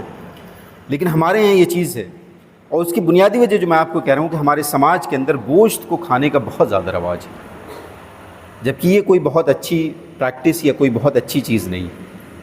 اگر آپ کو جنت کی غذا اگر آپ کو استعمال کرنی ہے تو میں نے آپ کو بتایا کہ اس کے اندر فواکہات کا ذکر ہے، اس کے اندر شہد کا ذکر ہے، اس کے اندر دودھ کا ذکر ہے۔ ان چیزوں کو اپنے غذا کا حصہ بنانے کی زیادہ ضرورت ہے کہ ہم ان چیزوں کو زیادہ سے زیادہ استعمال کریں، اور جو ایک تناسب ہونا چاہیے ہماری غذا میں اور گوشت میں، وہ جو اس کی اپر لمٹ یعنی جو آخری سطح وہ یہ کہ 70-30 کا آپ بنائیں کہ آپ کی غذا کے اندر 70% 70% گوشت سے الگ چیزیں موجود ہوں اور 30% گوشت والی چیزیں ہوں،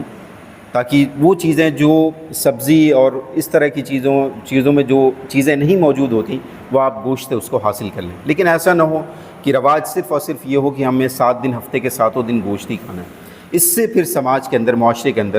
کچھ خاص طرح کے امراض پیدا ہوتے ہیں جن کا میں نے آپ کو ذکر کیا کہ دل سے متعلق جو امراض ہوتے ہیں، جو بلڈ پریشر کے امراض ہیں، وہ پھر بڑھنے بہت زیادہ لگتے ہیں۔ اور آج کل آپ دیکھیں تو آج پہلے تو نہیں تھا، لیکن اس وقت ہمارے سماج کے اندر، ہماری خواتین کے اندر اوور ویٹنگ کی بہت زیادہ شکایت ہو رہی ہے۔ اوور ویٹنگ کا مطلب یہ ہے کہ موٹاپا بہت زیادہ بڑھ رہا ہے۔ مطلب آپ سماج کے اندر ایک مرتبہ جائزہ لیجیے اس بات کا کہ ہماری جو خواتین ہیں زیادہ تر، مطلب جو میڈیکل سسٹم میں جو ویٹ یعنی وزن کو ناپنے کا، جو آئیڈیل وزن کو ناپنے کا جو ایک طریقہ ہے،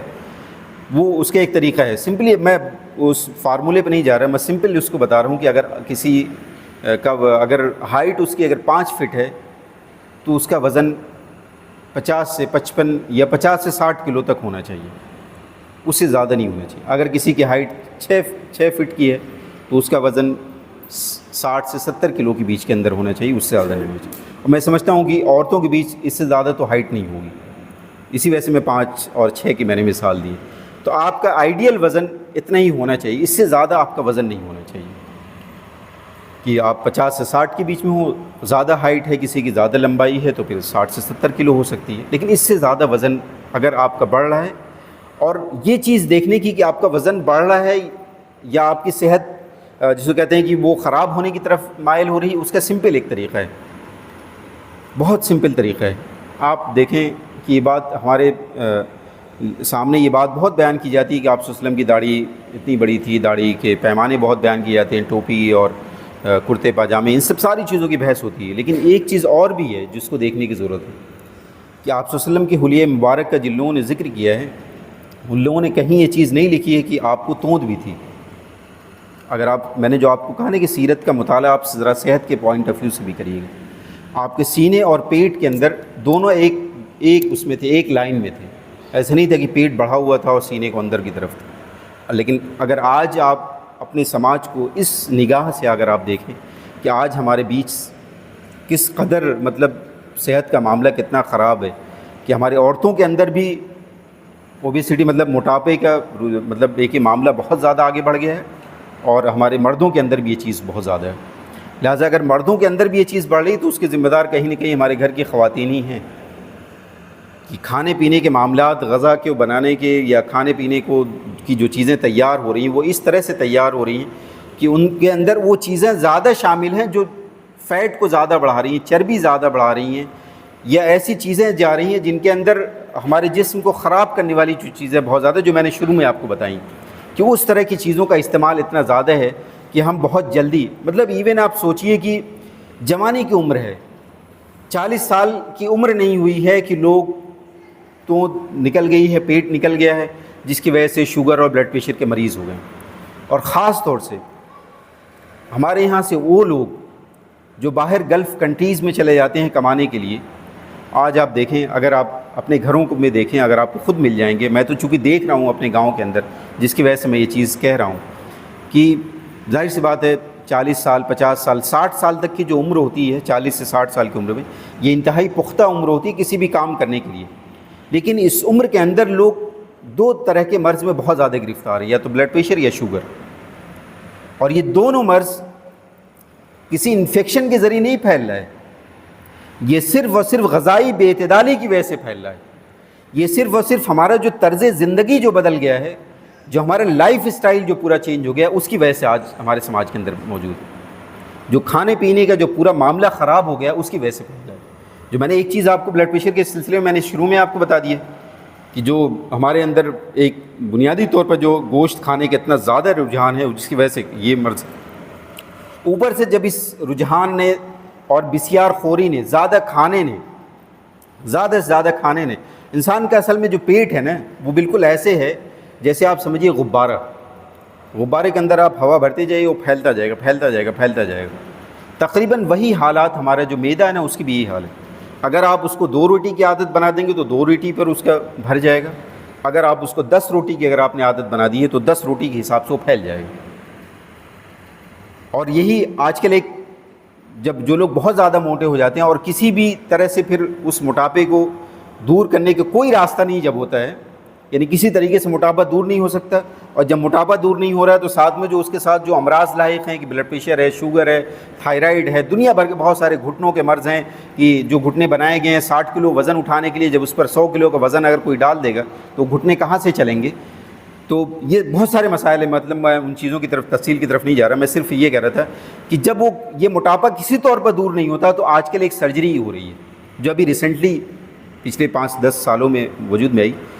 وہ سرجری کے اندر ہوتا ہے یہ ہے کہ پیٹ کو جو ہے کاٹ کے چھوٹا کر دیا جاتا ہے. جو میدا ہے نا، جو میدا پھیل گیا ہے، کھاتے کھاتے پھیلا دیا ہے اس کو، اس میدے کو کاٹ کے اتنا بڑا کر دیا جاتا ہے کہ بس اتنا 2 روٹی جائے فوراً اس کو احساس ہو کہ یہاں بھر گیا اور انسان کھانے سے رک جائے.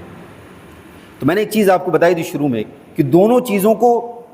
یہی تہذیب بڑھاوا دے رہی ہے کہ پہلے اس نے کھانے پینے کے معاملات کو خراب کیا، انسان کو لذت کا اسیر بنایا، انسان کے اندر بسیار خوری، زیادہ سے زیادہ کھانے کی چیزوں کو کا عادی بنایا، اور پھر جب اس کھانے کے نتیجے میں جو امراض پیدا ہوئے ان امراض کے لیے پھر ایک اور انڈسٹری کھڑی ہو گئی. چونکہ آج انسان پہلے کھانے پہ خرچ کرتا ہے، اپنے پیٹ کو، اپنی شکم کو بھرنے کے لیے، اپنی لذت کے اسیر، اپنی زبان کے ٹیسٹ کو جو ہے صرف اس کے لیے زیادہ سے زیادہ کھانے کی چیزوں کو تلاش کرتا ہے، اور پھر جب بیمار ہوتا ہے اس کے نتیجے میں تو پھر ایک اور دوسری صنعت، ایک دوسری انڈسٹری اس کو اپنے چنگل میں لینے کے لیے تیار ہوتی ہے. تو یہ چیز تو سب سے پہلے، سب سے جو امپورٹنٹ جو چیز ہے کہ کیا کھانا چاہیے، جو میں نے کہا کہ گوشت کے تناسب کو، چونکہ ہم ظاہر سی بات ہے گاؤں کے جو مطلب بنیادی جو چیز ہے اس پہ میں ذکر کر رہا تھا، تو گوشت کے چیزوں کو تھوڑا ہمیں کم کرنے کی ضرورت ہے.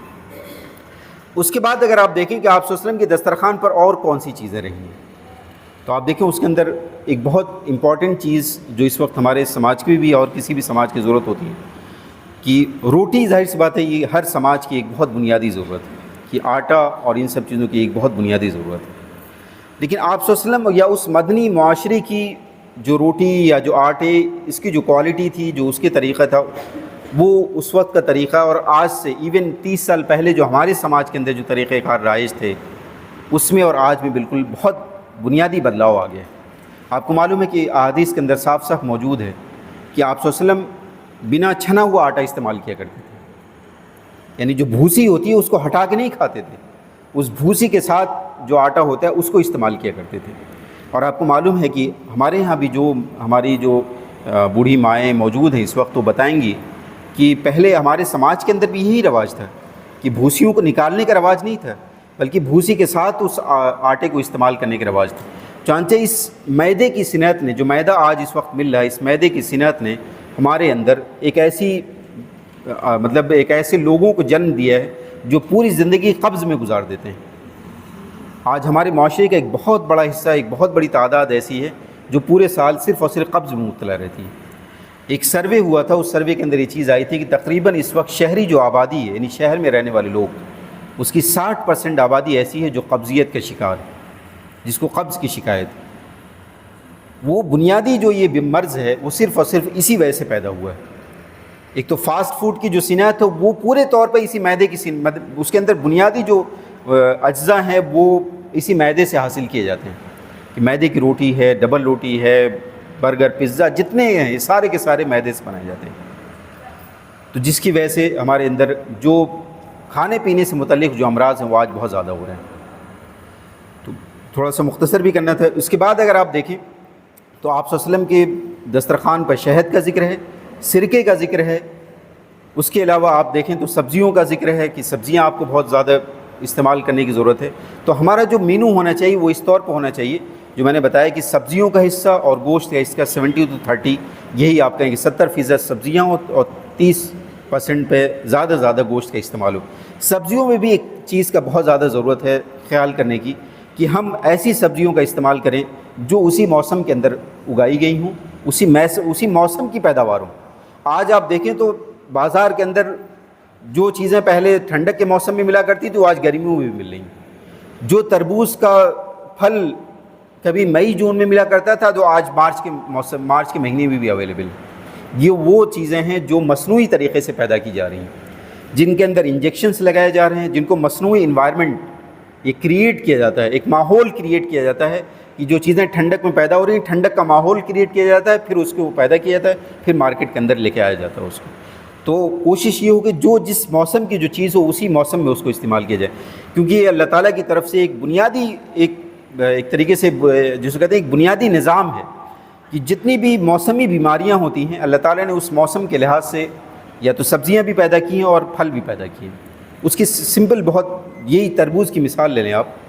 کہ تربوز کا پھل اس موسم کے اندر آتا ہے جس موسم کے اندر انسان کے اندر پانی کی کمی ہونے کے زیادہ امکانات ہوتے ہیں کہ انسان کے اندر ڈیہائیڈریشن ہو جائے گا. گرمی کا موسم ہے, پانی کی کمی ہونے کے بہت زیادہ امکانات ہوتے ہیں, لہٰذا اللہ تعالیٰ نے اس کے اندر تربوز کا وہ رکھا. جتنے آپ دیکھیں گے جتنے میوہ جات ہیں وہ تمام کے تمام ٹھنڈیوں کے موسم میں آتے ہیں تاکہ انسان کو ٹھنڈی سے بچا سکیں. تو اسی طریقے سے آپ دیکھیں کہ جس وقت موسم ٹھنڈک سے گرمی کی طرف آ رہا ہوتا ہے تو ہمارے بازار کے اندر یا موسم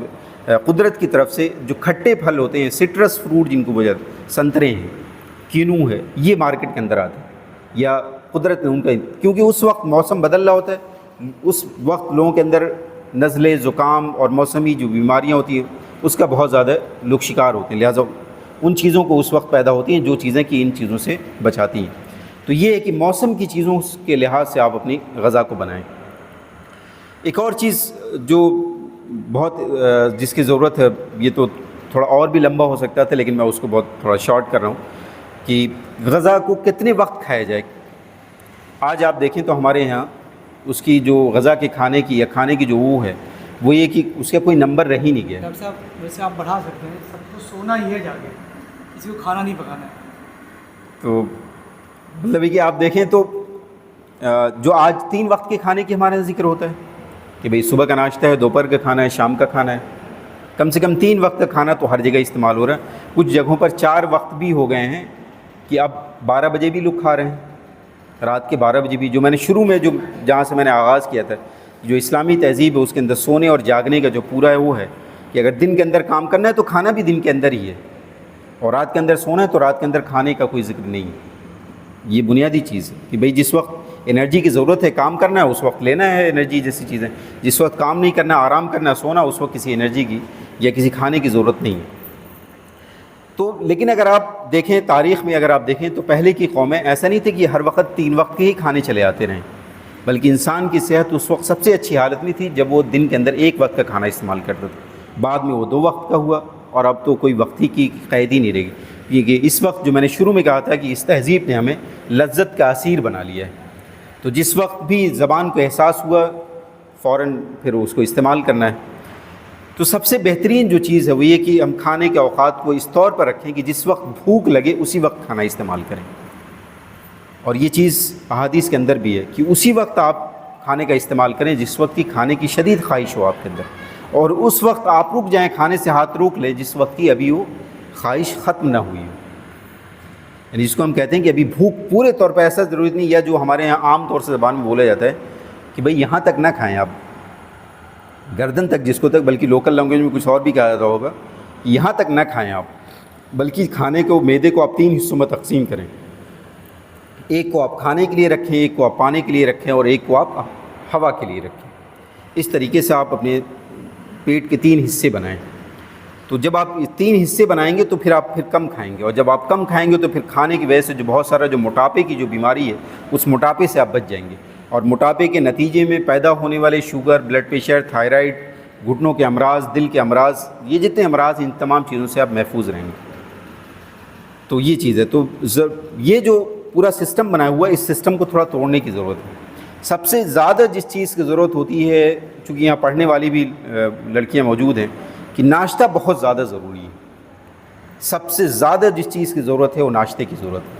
چنانچہ میں اپنی ماؤں سے یہ ضرور کہنا چاہوں گا کہ وہ اپنی بیٹیوں کو جب اسکول جا رہی ہوں بنا ناشتے کے بالکل جانے ہی نہ دیں. اور اگر بنا ناشتے کے کیے ہوئے کوئی لڑکی اگر جائے تو آپ اس دن کی اس کی اسکول بند کر دیں. آپ گھر میں روک لیں, اسکول نہ جانے دیں,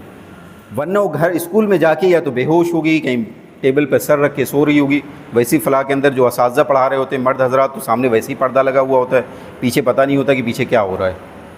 تو اس وجہ سے اگر اس طرح کی کنڈیشن ہو, اس طرح کی صورتحال ہو کہ اگر لڑکیاں بنا ناشتے کیے ہوئے جائیں, آپ روک لیں, ان کو گھروں میں روک لیں.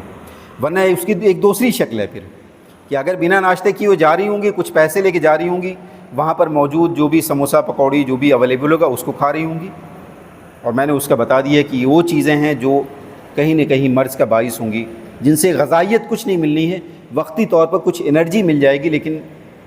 کچھ دنوں بعد پھر اس کی نتیجے میں کہیں معدے کے امراض جس کو ہم گیسٹرائٹس بولتے ہیں, کوئی جلن کی شکایت, کوئی کھانے کو اوپر چڑھنے کی, سینے پہ جلن, قبض, یہ تمام طرح کی شکایتیں دھیرے دھیرے پیدا ہونے لگتی ہیں. اور جو اس کے نتیجے میں اس ناشتہ نہ کرنے کے نتیجے میں جو انرجی کم ہوتی ہے اور جس کی وجہ سے فوکس نہیں ہوتا پڑھائی پہ، تعلیم پر یا اپنے کام پر، وہ تو سارے معاملات ہوتے ہی ہوتے ہیں۔ لہٰذا سب سے ضروری جو چیز ہے جو دن کے وقت میں، اس پورے دن میں جو سب سے بہترین جو چیز ہونی چاہیے وہ آپ کا ناشتہ ہونا چاہیے، کہ آپ ناشتے کو سب سے زیادہ فوقیت دیں۔ تمام، اگر آپ 3 وقت بھی کھا رہے ہیں تو بھی اس میں سب سے بہترین جو کھانا ہو وہ آپ کا ناشتے کا ہو۔ اگر آپ نے ناشتہ بہترین لیا ہے تو پھر جس وقت آپ چاہے پڑھنے جا رہے ہوں، چاہے کام پر جا رہے ہوں، پھر وہاں جو چیزیں اویلیبل ہیں جو آپ کی صحت کو خراب کرنے والی چیزیں ہیں، پھر ان کا استعمال کم سے کم ہوگا۔ لہٰذا ناشتے کے اوپر ہماری ماؤں اور بہنوں کو سب سے زیادہ جو ہے توجہ دینے کی ضرورت ہے کہ ناشتہ ان کا بہترین ہو۔ اور بہترین سے میری مراد وہی ہے کہ جس کے اندر ایسی چیزیں ہوں جو ان کو غذا دینے والی ہوں، ایسی نہیں ہوں جو جھٹ پٹ ریپر کھولا میگی کا، میگی بنایا، پاستا بنایا، کھایا، چل دیا۔ میری مراد ناشتے سے ایسی ہرگز نہیں ہے، بلکہ ناشتہ وہی ہو جو ہمارے آج سے 30 سال پہلے، 20 سال پہلے جو ہمارے گھروں میں ہوتا تھا، کہ روٹی کا اور موجودہ جو سبزیاں موجود ہوتی تھیں اس موسم کی، اس کا، یا انڈے کا استعمال جو ہمارا ہوتا تھا، جو انڈے کا استعمال، جو انڈا ایک ایسی چیز ہے جس کے اندر پورا نیوٹریشن موجود ہے، پوری غذائیت جو کہ انسان کو چاہیے ہوتی ہے اس کے کام کاج کے لیے ضروری چیزیں، وہ تمام کی تمام موجود ہوتی ہیں۔ لہذا کوشش کریں کہ آپ کا ناشتہ سب سے بہترین ہے۔ دوسری چیز اس کے بعد جو ضرورت ہوتی ہے وہ دوپہر کے کھانے کی ہوتی ہے، کہ اگر آپ کو ضرورت ہو تو آپ کھائیں، اگر آپ کا کام ایسا ہے کہ آپ کو ضرورت ہے، انرجی کی ضرورت ہو، آپ کھائیں۔ اگر بھوک نہیں لگی ہے تو کھانے کی ضرورت نہیں ہے، ایسا کوئی ضروری نہیں ہے، کوئی بالکل ایک دم وہی کوئی نازل نہیں ہوئی کہ آپ دوپہر کا کھانا کھائیں ہی کھائیں۔ اگر آپ نے کچھ نہیں کیا ہے ناشتہ کرنے کے بعد تو ضرورت نہیں ہے کہ آپ دوپہر کا کھانا کھائیں۔ اگر آپ نے کچھ کام کیا، کچھ ورک آؤٹ کیا، جو کچھ آپ نے کیا ہے اتنا آپ نے ورک آؤٹ کر لیا، اس کو برن کر لیا ہے، اتنی انرجی آپ کی ضائع ہو گئی، تب آپ دوپہر کا کھانا کھائیں، ورنہ ضرورت نہیں ہے۔ اور اس کے بعد جو آتا ہے وہ شام کا کھانا، جس نے اس وقت ہمارے اندر بہت سارے امراض پیدا کیے ہیں، کہ اس وقت ہمارا معاملہ بالکل الٹ گیا ہے۔ ہمارے دن کا جو سب سے اہم کھانا ہو رہا ہے اس ٹائم، وہ رات کا کھانا ہو رہا ہے۔ وہ بھی رات کا کھانا کہاں پر ہو رہا ہے؟ ڈھابوں کے اندر جا کے ہو رہا ہے، ہوٹل پر جا کے ہو رہا ہے۔ اس چیز نے سب سے زیادہ معاملات خراب کر دیے ہیں اس وقت، اور یہ شہروں میں تو یہ چیز بہت پہلے ہو گئی تھی، اب گاؤں دیہات میں یہ چیزیں ہو رہی ہیں۔ اور جو اس وقت جو سروسز اویلیبل ہیں کہ ٹھیک ہے چلو بھائی ڈھابے پہ نہیں جا رہے ہیں، گاؤں کی عزت ہے، کوئی دیکھے گا جاتے ہوئے کہے گا ڈھابے کی نہیں، چلو زومیٹو سے آرڈر کروا لیتے ہیں، تو وہ والی سہولت بھی موجود ہے، لہٰذا اس کو بھی استعمال نہیں کرنا آپ کو۔ تو سب سے پہلے تو یہ کہ اگر آپ شام کے کھانے کو اگر آپ بند کر دیں تو بہت بہتر ہوگا۔ بند کرنے سے میری مراد یہ ہے کہ آپ اس کی جگہ پھل کا کوئی استعمال کر لیں، دودھ کا استعمال کر لیں، شہد کا استعمال کر لیں۔ کوشش یہ کریں کہ کھانے جو کھانا اس وقت جو کھایا جا رہا اس کی کم سے کم مقدار ہم شام کے وقت استعمال کریں۔ اور اگر ہم شام میں کھانا کھا بھی رہے ہیں، یا کچھ لوگوں کے کام ایسے ہو سکتے ہیں کہ ان کو ضرورت ہو، تو کوشش اس بات کی ہو کہ مغرب کے فوراً بعد ہم کھانے کا استعمال کریں۔ رات گئے تک کھانے کی کوئی ضرورت نہیں ہے، کم سے کم اتنا ضرور ہونا چاہیے کہ آپ کو مغرب کے کھانے یا شام کے کھانے اور آپ کے سونے میں 3 سے 4 گھنٹے کا وقفہ ضرور ہونا چاہیے۔ اتنا وقفہ ضرور ہونا چاہیے کہ جو کھانا آپ نے کھائے وہ معدے سے نکل کے آنتوں کے اندر چلا جائے۔ جب تک وہ معدے کے اندر رہے گا آپ کو سکون کی نیند نہیں آ سکتی۔ پھر وہی ہوگا جس کو ہمارے عام طور سے شکایت رہتی ہے کہ رات کے وقت ایسیڈیٹی، تیزابیت بن رہی ہے، کھانا اوپر کو آ رہا ہے، ڈکاریں آ رہی ہیں، نیند نہیں آ رہی ہے، سکون کی گہری نیند نہیں آ رہی۔ اگر آپ گہری نیند لینا چاہتے ہیں تو شام کے کھانے کو انتہائی کم کر دیں، تو آپ دیکھیں گے کہ آپ کا صحت کے معاملات درست ہونا شروع ہو جائیں گے۔ اسی کے ساتھ ساتھ ایک بہت امپورٹنٹ چیز ہوتی ہے پانی کا استعمال، کہ پانی کا استعمال آپ کس وقت کریں۔ آپ دیکھیں گے کہ آپ کو معلوم ہے، جن لوگوں نے ذرا بھی پڑھا ہوگا تھوڑا سا میڈیکل چیزوں کو، کہ جب وہ کھانا ہمارے اندر جاتا ہے تو پیٹ کے اندر کچھ ایک تیزاب ہوتا ہے، جو تیزاب اس کھانے کو ہضم کرتا ہے، یا اس کھانے کو چھوٹے چھوٹے ٹکڑوں میں تقسیم کرتا ہے، اس کو ہضم کرتا ہے۔ اگر آپ نے کھانے کے فوراً بعد اگر پانی کا استعمال کر لیا تو وہ تیزاب ڈائلوٹ ہو جائے گا۔ ڈائلوٹ مطلب جس کو کہتے ہیں کہ اس کے جو تیزی ہے وہ کم ہو جائے گی، اور جب وہ تیزی کم ہو جائے گی تو جو غذا ہم نے کھائی ہے اس کا ہاضمہ صحیح سے نہیں ہوگا، وہ صحیح سے بریک ڈاؤن نہیں ہوگا، ٹوٹے گی نہیں، چھوٹے چھوٹے پارٹیکل میں تقسیم نہیں ہوگی، اور جب وہ نہیں ہوگی تو پھر یہ جو غذا ہم نے کھائی ہے وہ ایک طریقے سے غیر منہضم ہوگی، اچھے سے اس کا ہاضمہ نہیں ہوگا۔ لہٰذا ضرورت اس بات کی ہے کہ کھانے کے فوراً بعد پانی کا استعمال نہ کریں، بلکہ کم سے کم 2 گھنٹے کا دورانیہ وقفہ رکھیں کہ کھانے کے 2 گھنٹے بعد پانی کا استعمال کریں۔ اگر آپ کو زیادہ ضرورت ہے تو کھانے سے آپ 1 گھنٹے پہلے پانی پی لیں، اس کا ایک اور فائدہ ہوگا۔ ایک تو پانی کی ضرورت پوری ہوگی، دوسری بسیار خوری سے، زیادہ کھانے سے آپ بچ جائیں گے۔ تو اس چیز کا بھی خیال کرنے کی ضرورت ہے۔ اور آخر میں چلتے چلتے مطلب آپ کو بتا دوں کہ آپ کا دسترخوان ہونا کیسا چاہیے، اسی پر اپنی بات ختم کر دوں گا، جو ان تمام باتوں کی ایک طریقے سے تکمیل ہوگی۔ میں نے پہلی جو چیز بتائی کہ آپ کے دسترخوان پر سبزیاں سب سے زیادہ ہونی چاہیے، جو میں نے بتایا کہ 70 ہو، اس سے زیادہ سبزیاں ہو جائیں تو اور بھی زیادہ پسندیدہ ہوگا، اور گوشت بقدر ضرورت ہو۔ اس میں بھی میں نے آپ سے کہا کہ جنتیوں کا جو گوشت بیان کیا گیا ہے، یا ایک اور چیز کا جہاں پر اللہ تعالیٰ نے ذکر کیا ہے، ایک تازہ گوشت کا ذکر کیا ہے مچھلی کے، جہاں اللہ تعالیٰ نے سمندروں کا ذکر کیا ہے، وہیں پر اللہ تعالیٰ نے یہ بھی کہا ہے کہ جو چیزیں سمندر سے حاصل ہوتی ہیں اس میں ایک تازہ گوشت بھی حاصل ہوتا ہے مچھلی کی شکل میں، اور ایک ولحم طیرین میں نے آپ کو بتایا کہ جو پرندوں کا گوشت ہے۔ کوشش کریں کہ جتنا گوشت جو آپ استعمال کریں وہ انہی دونوں قبیل سے آ رہا ہو۔ میری ہرگز مراد پرندے کے گوشت سے،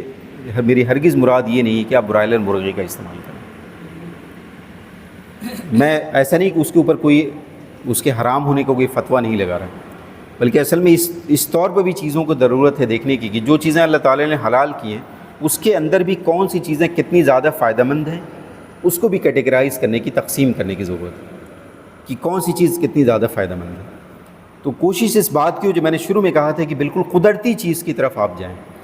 اگر آپ کو مرغے کا گوشت ہی استعمال کرنا ہے تو کوشش یہ کریں کہ ایسے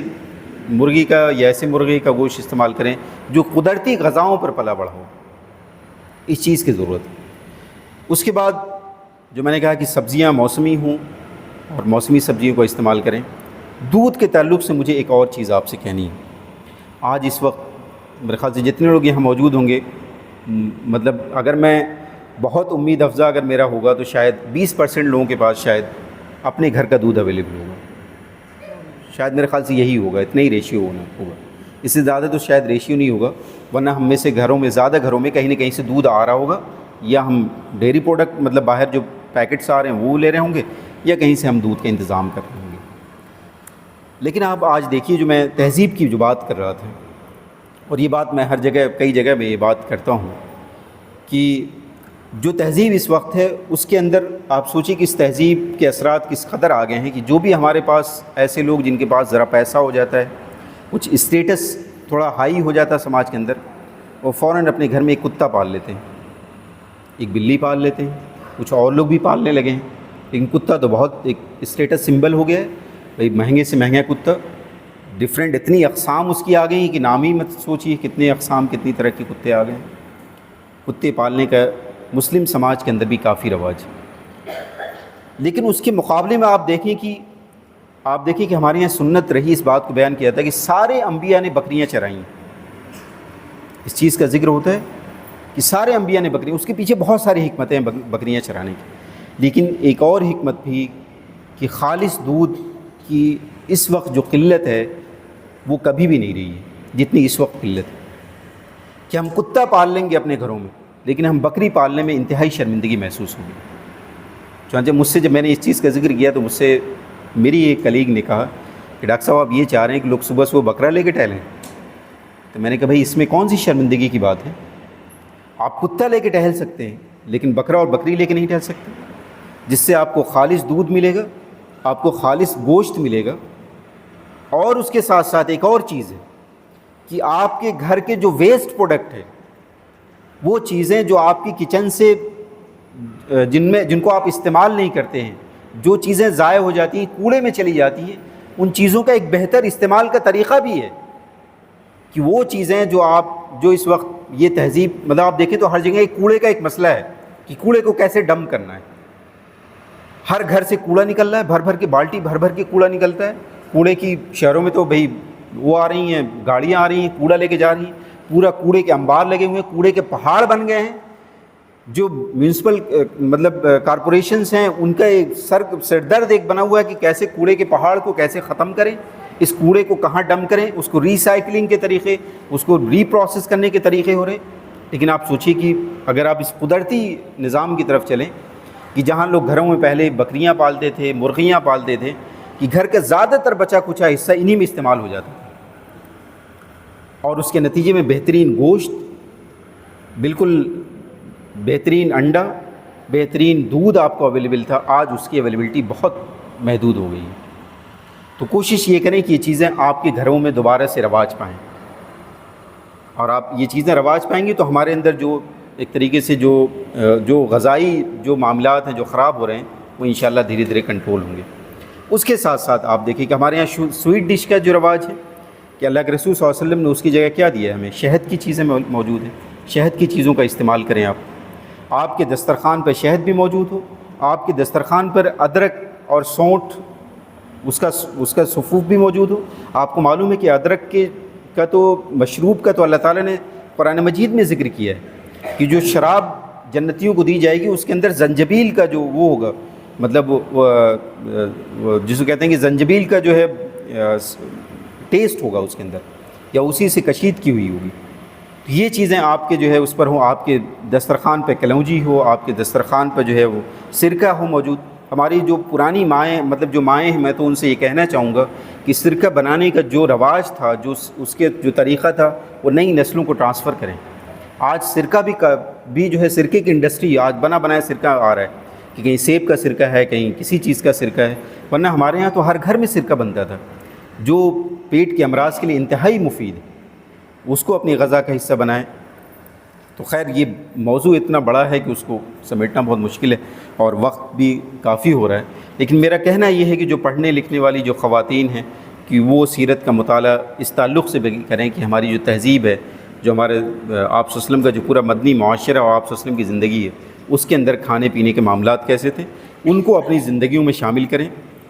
بسیار خوری سے اپنے آپ کو بچائیں، زیادہ سے زیادہ کھانے سے بچائیں، لذت کا اسیر اپنے آپ کو نہ بنائیں. اپنے بچوں کو فاسٹ فوڈ سے دور رکھیں. آج اس وقت میں آپ کو بتاؤں کہ ہمارے یہاں جو لوگ دکھانے آتے ہیں اپنے بچوں کو، ان کے اندر صرف اور صرف 90% جو بچے آتے ہیں وہ پیٹ کا درد لے کے آتے ہیں، جس کی کوئی وجہ نہیں ہوتی ہے، جس کو ہم کہتے ہیں فنکشنل پین، کہ کوئی وجہ آپ نہیں ڈھونڈ پائیں گے. ان سے پوچھنے میں معلوم ہوتا ہے کہ بھئی آپ کے کیا کھاتا ہے بچہ، تو باہر سے چپس لے رہا، باہر سے کرکرے لے رہا ہے. 5 روپے 10 روپے دے کے ہمارے نانا دادا ماں باپ جو ہے وہ اپنی ذمہ داریاں ادا کر دیتے ہیں کہ وہ وہیں سے کچھ چیزیں لے آئے اور فوراً کھا لے. لیکن ہم اس پیسے کا اس کو ایک پھل نہیں کھلا سکتے یا اس کا ہم عادی نہیں بناتے.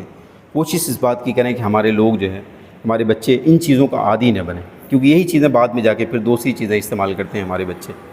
تو یہ کچھ ایک طریقے سے میری کچھ گزارشیں تھیں جو شاید ہو سکتا ہے کچھ منتشر ہوں، لیکن بنیادی طور پہ کہنا یہ ہے کہ ہم قدرتی وسائل کی طرف، قدرتی چیزوں کی طرف زیادہ توجہ دیں. قدرت سے اپنے آپ کو، نیچر سے اپنے آپ کو، قدرت سے اپنے آپ کو قریب کریں تو انشاءاللہ ہماری صحت کا معاملات زیادہ سے زیادہ بہتر انداز میں ہوں گے. ہم مرض کا شکار نہیں ہوں گے، اور جس مقصد کے لیے اللہ تعالیٰ نے ہمیں پیدا کیا ہے ہم اس مقصد کے لیے زیادہ سے زیادہ کارآمد ہوں گے. اللہ تعالیٰ سے دعا ہے کہ وہ ہمیں جو چیزیں ہم نے بیان کی ہیں اس پر ہم تمام لوگوں کو عمل کرنے کی توفیق عطا فرمائے. آمین.